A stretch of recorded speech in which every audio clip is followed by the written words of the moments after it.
लेकिन इससे पहले मैंने कभी भी ऐसी कोई घटना नहीं देखी है, जो आज पहली दफ़ा इस घटना को हम देख रहे हैं। पूरे गांव के अंदर एक माहौल सा बना है कि एक अचानक से ये कैसे क्या हुआ, ये किसी भगवान की मर्जी से है या परमात्मा की कोई कैसी लीला है, ये तो खैर ऊपर वाला है। नमस्कार, स्टेट न्यूज़ हरियाणा में आपका स्वागत है। मैं हूं अमित अमन। आपने आज दिन में काफ़ी खबरें सुनी होंगी, काफ़ी आपने, अगर व्हाट्सएप की बात करूं, फेसबुक की बात करूं या सोशल मीडिया की बात करूं, तो वहां पे आपने जगह जगह पे चीज़ें देखी होंगी जहां पे कि आपको ज़मीन के फटने की जो खबरें हैं वो दिखाई दी होंगी। तो अब हम उसी गांव के अंदर पहुंचे हैं। ये गांव बिल्कुल राजस्थान बॉर्डर के ऊपर पड़ता है और यहाँ महेंद्रगढ़ डिस्ट्रिक्ट के लगता है। महेंद्रगढ़ डिस्ट्रिक्ट का लास्ट गांव जो हरियाणा का है वो ये गांव है। खेड़ी गांव के नाम से आप इसको जानते हैं। खेड़ी कांटी अगर साथ बोला जाए तो इस तरीके से इसका नाम भी बोला जाता है। और अलवर डिस्ट्रिक्ट से लगता हुआ बिल्कुल ये हरियाणा का अंतिम छोर है, अंतिम गांव है। और आप यहाँ जो ज़मीन फटने की जो खबर थी वो बिल्कुल सत्य है, बिल्कुल सार्थक है। आप देख सकते हैं यहाँ पे जो ज़मीन है वो फटी हुई है।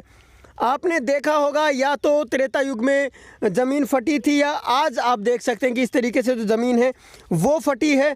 और इस ज़मीन के अंदर आप दरार पूरी बिल्कुल देख सकते हैं। अगर मैं अपने सहयोगी को कहूँ कि वो आपको दिखाए, पूरा लंबी दूरी तक जो दरार है वो फटी हुई है।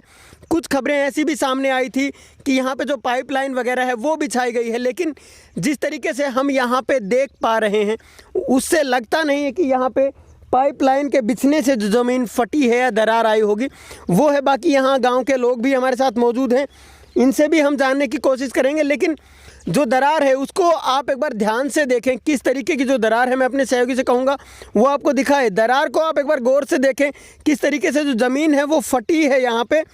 और यहाँ पर जो अंदर, इसके अंदर जो साथ की मिट्टी है वो भी अंदर गई हुई है। तो इसे आप एक बार गौर से देखें कैसे ज़मीन फटी हुई है पूरी। और लगभग ये इनका कहना है कि 2 से 2.5 किलोमीटर के आसपास की जो लगातार ऐसी ही लाइन बनी हुई है और इसी तरीके से ज़मीन है वो फटी है। आइए हम गांव के कुछ लोग हैं उनसे भी बात करते हैं और जानने की कोशिश करेंगे इनसे कि किस तरीके से क्या कैसे ये हुआ। सर, आप अपना नाम बताएं और आप ये बताएं कि ज़मीन की जो फटने की खबर है वो कब पता लगी और आपको क्या लगता है कैसे फटी होगी। मेरा नाम अश्विनी कुमार है जी। मैं महेंद्रगढ़ ज़िले के वार्ड नंबर 10 से प्रेजेंट में ज़िला पार्षद हूँ जी। और मेरा यही खेड़ी गांव है। और इस गांव के अंदर अभी करीबन 2 दिन से सभी में ये आम बात फैली कि गांव खेड़ी के अंदर और ऐसे हमारी बणी के अंदर ज़मीन फटी। हमारा गांव राजस्थान बॉर्डर के ऊपर है, साइड में माजरा गांव पड़ता है और सामने उस छोर की तरफ, दक्षिण छोर की तरफ हमारे माजरी गांव पड़ता है। उसके बाद हमने आकर के यहाँ पे देखा तो लाइन ये इस तरीके से ज़मीन फटी हुई थी कि कुछ लोगों का ये मानना था कि यहाँ पे कोई काफ़ी 20 साल 25 साल पुराने पहले कभी कोई लाइन दबी होगी जी। लेकिन जिस तरीके से इस ज़मीन को देखा गया और जिस तरीके से यह घुमावदार ज़मीन का फटना, ये कोई साबित नहीं करता कि कभी यहाँ कोई लाइन दबी होगी। और ये अकस्मात एक पृथ्वी का पटना पूरे गांव के अंदर एक माहौल सा बना है कि एक अचानक से ये कैसे क्या हुआ, ये किसी भगवान की मर्जी से है या परमात्मा की कोई कैसी लीला है, ये तो खैर ऊपर वाला ही जाने। बाकी जहाँ तक ये संभव है कि ये जो लैंड, ये जो ज़मीन धसी है नीचे, ये कोई ना कोई करामात ही है जी।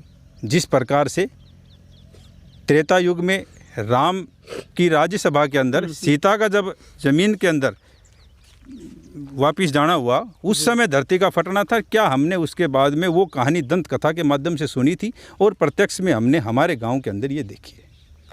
तो आप देख सकते हैं इनका साफ साफ कहना है कि इस तरीके से ज़मीन फटी है। मैं आगे भी आपको दिखाने की कोशिश करूंगा और भी लोगों से हम बात करेंगे। आप देख सकते हैं साफ साफ जो घुमावदार इन्होंने अभी जो जिक्र किया था कि ज़मीन का जो फटने का तरीका है वो घुमावदार है बिल्कुल। और इस तरीके से नहीं लगता कि यहाँ पे जो पाइपलाइन वगैरह दबी होगी उसकी जो ज़मीन फटी है वो है ये, वो ऐसा बिल्कुल भी नहीं लगता है। आप आगे की तरफ चलते हुए भी देख सकते हैं कि किस तरीके से जो घुमावदार है, बिल्कुल ही घुमावदार तरीके से जो ज़मीन है वो फटी हुई है। तो इन लोगों का तो जो कहना है वो आप सुन ही चुके हैं, और भी काफ़ी लोग यहाँ पे मौजूद होंगे, उनसे भी हम जानने की कोशिश करेंगे। कुछ युवा भी हमारे साथ होंगे और कुछ और लोग भी होंगे, उनसे भी हम जानेंगे कि आखिर क्या कारण इसका हो सकता है। लेकिन इन लोगों का कहना है कि पिछले कुछ दिनों में जब आपने देखा था कि जो भूकंप के झटके महसूस हुए थे, उस समय आप देख पाए होंगे भूकंप के झटके महसूस हुए थे, तो उसके बाद से ये बोल रहे हैं कि ये दरारें हैं उसके बाद से आई हैं। और एक बुजुर्ग हमारे साथ मौजूद है, इनसे भी हम जान लेते हैं। बाबा, क्या लगता है किस तरीके की जो ये कहानी हुई है? ये मैं देखो कहूँगा आपको कि प्राकृतिक आपदा है जी। ये कोई ऐसी आपदा नहीं है। आज से पहले मैं तकरीबन 75 साल का हो चुका हूँ। इससे पहले न तो मैंने कोई यहाँ पर पाइपलाइन देखी है, न कोई यहाँ पर नदी व नाला देखा है जी। हम जब से देखे सुर समाज तब से इसको बनी को जंगल को ऐसे देख रहे हैं, बनी है। लेकिन अब जो ये आई आपदा, इससे 3-4 दिन पहले भूकंप आया था बहुत तगड़ा, तकरीबन 3 बजे करीब जी। उस समय। उसके बाद फिर तुरंत 2 दिन बाद में बरसात हुई है। बरसात आने के बाद में ये दरार मिली हमारे को। अगर कोई लाइन दबी होती या कोई ने किसी ने नाला बनाया होता तो वो बिल्कुल सीधा ही ले जाएगा। लेकिन ये बिल्कुल टेढ़ा मेढ़ा है, इसमें कोई ऐसा नहीं कह सकता कि भाई इसमें लाइन दबी हो, या इसमें कोई नहीं कह सकता कि इसमें कहीं किसी ने खड्डा खोद रखा बना रखी हो पहले से। नहीं यहाँ कोई ट्यूबवेल था, न कोई यहाँ पर पानी का कोई ऐसा कनेक्शन था। तो ये मैं कहूँगा कि ये प्राकृतिक आपदा है, इसमें कोई ना कोई ज़रूर भगवान की ऐसी मर्जी हुई है। दूसरी बात है कि हम बिल्कुल राजस्थान बॉर्डर के ऊपर टिके हुए हैं। हमारे आखिरी छोर के ऊपर गांव हमारा खेड़ी गांव है, साइड में लगता है हमारा राजस्थान माजरा गांव है, दक्षिण साइड में पड़ता है माजरी गांव है। तो ये मैं कह रहा हूँ कि आपको कि इससे पहले हमने कभी भी ये चीज़ें नहीं देखी थी। आज पहली दफ़ा ये चीज़ हम देख रहे हैं। तकरीबन 2-2.5 किलोमीटर का ये एरिया है जी।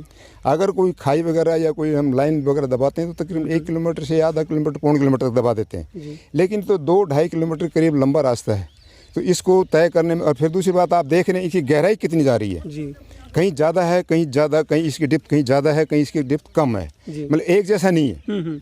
अगर हम कोई लाइन या खाई खोदेंगे तो इसमें एक जैसी डिस्टेंस वो आएगी खुदाई, लेकिन इसमें कहीं तो 4 फुट से है, कहीं 2 फुट है, कहीं 3 फुट है, कहीं आधा फुट है जी। तो इससे हम ये कहेंगे प्राकृतिक आपदा है और ये भगवान की मर्जी है।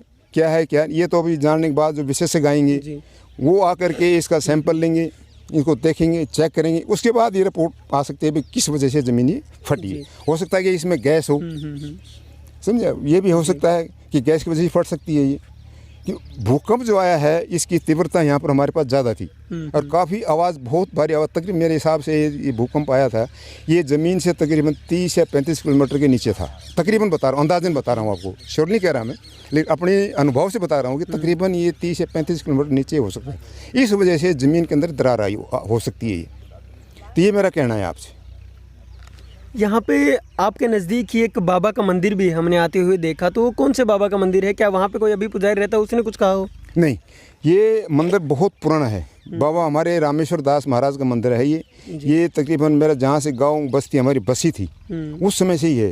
ये गांव के मालिक हैं, गांव के बिल्कुल इन्होंने कहा बाबा दयाल जी महाराज, बाबा राम सैनी महाराज जी।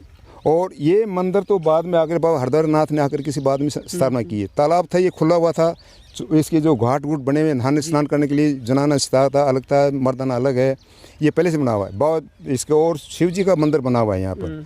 तो गांव के जितने भी आते थे पुजारी लोग शिव जी के मंदिर में अपने आराधना करते थे, पूजा करते थे, पाठ करते थे। शिवरात्रि सावन के महीने के अंदर आकर के यहाँ कावड़ वगैरह चढ़ाते थे, जल वगैरह चढ़ाते थे। लेकिन जब से बाबा आया है यहाँ पर से कोई ऐसा हमने नहीं तो बाबा के मुख से सुना है, न बाबा ने कोई ऐसी चीज़ बताई है हमारे को कि भाई ये ऐसी चीज़ हो सकती है। गांव में पहले भी कोई इस तरीके की घटना घटी हो या और किसी तरीके की घटना घटी हो? नहीं, इससे पहले मैं आपसे बता रहा हूँ कि तकरीबन 75 साल मेरी एज हो गई है। नारायण सिंह मेरा नाम है, राजपूत कौम से हूँ मैं। लेकिन इससे पहले मैंने कभी भी ऐसी कोई घटना नहीं देखी है जो आज पहली दफ़ा इस घटना को हम देख रहे हैं। बरसात पहले भी हुई है, भंगज पहले भी आते थे, इस बात नहीं है, भंगज पहले भी आते थे।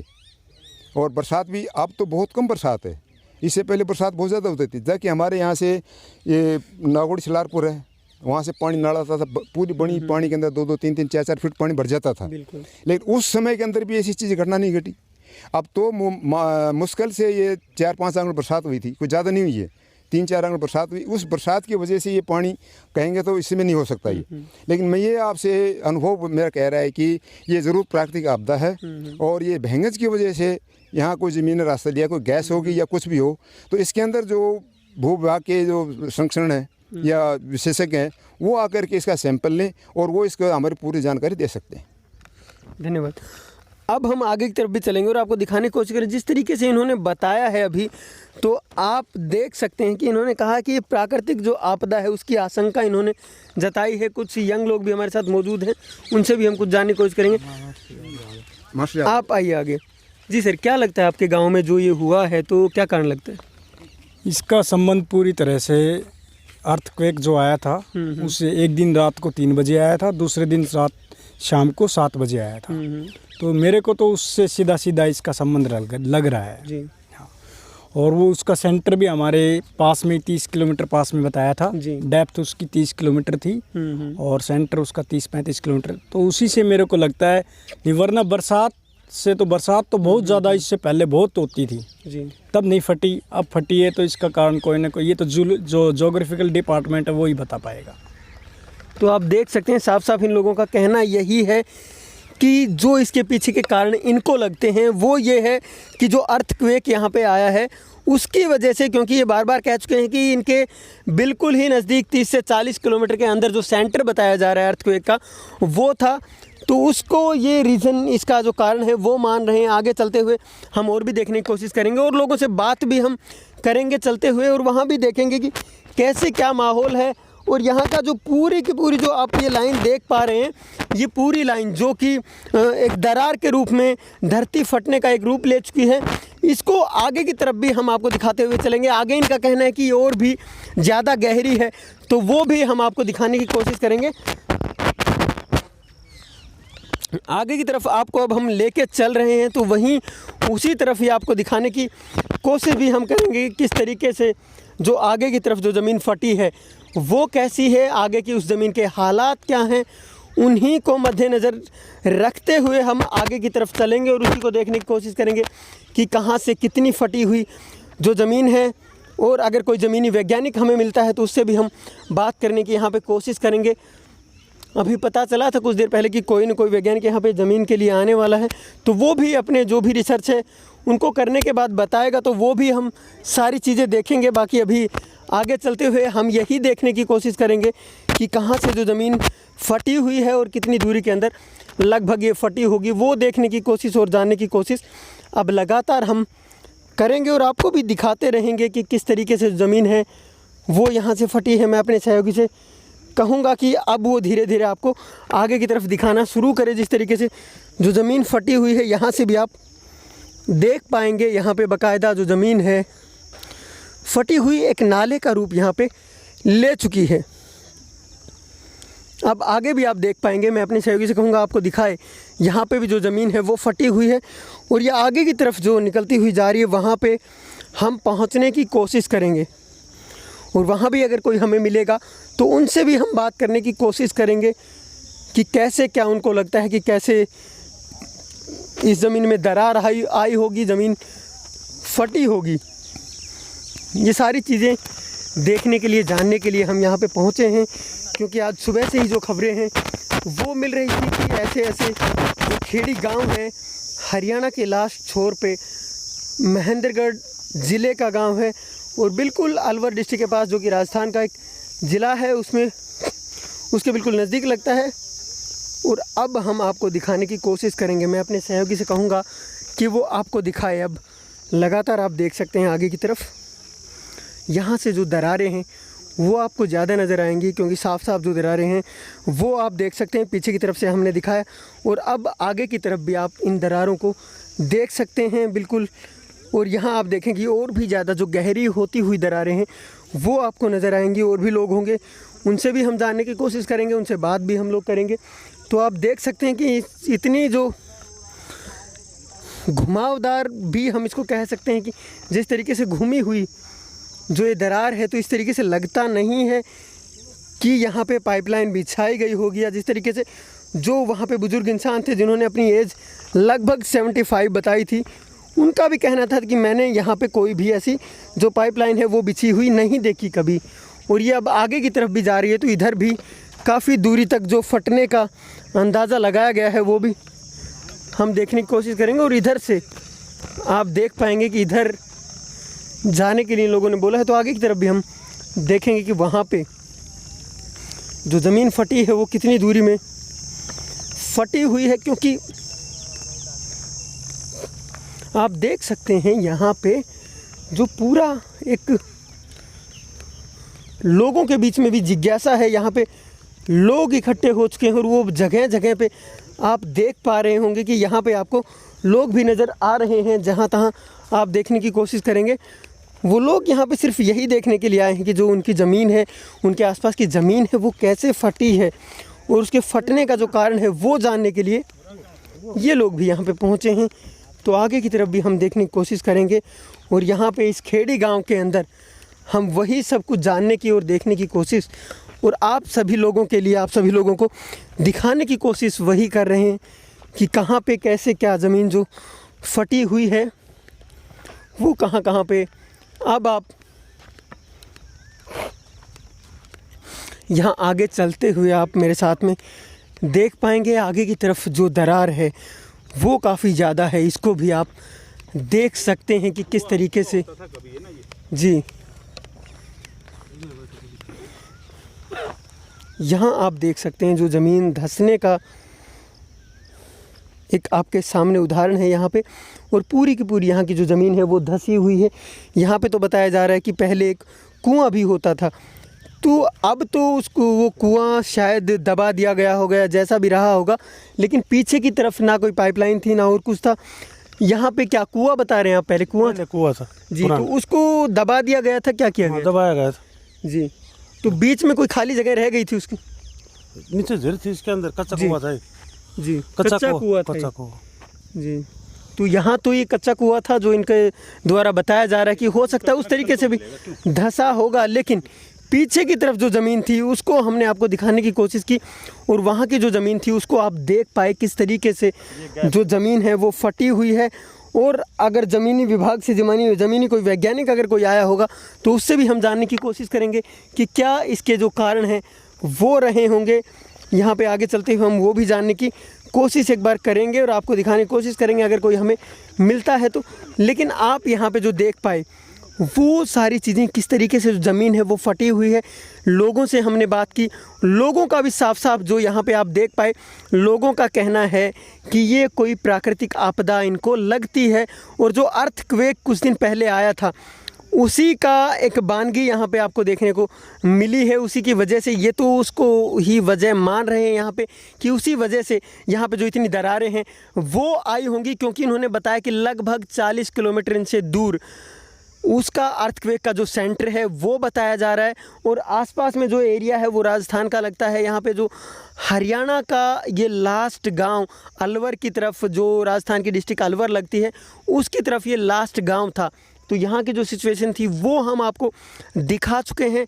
अब अगर किसी और से भी जानने की कोशिश करेंगे, कोई अगर मिलेगा हमें जानने के लिए, तो हम आपको ज़रूर वो चीज़ें भी बताएंगे। मैं अपने सहयोगी रोहित के साथ अमित अमन, स्टेट न्यूज़ हरियाणा।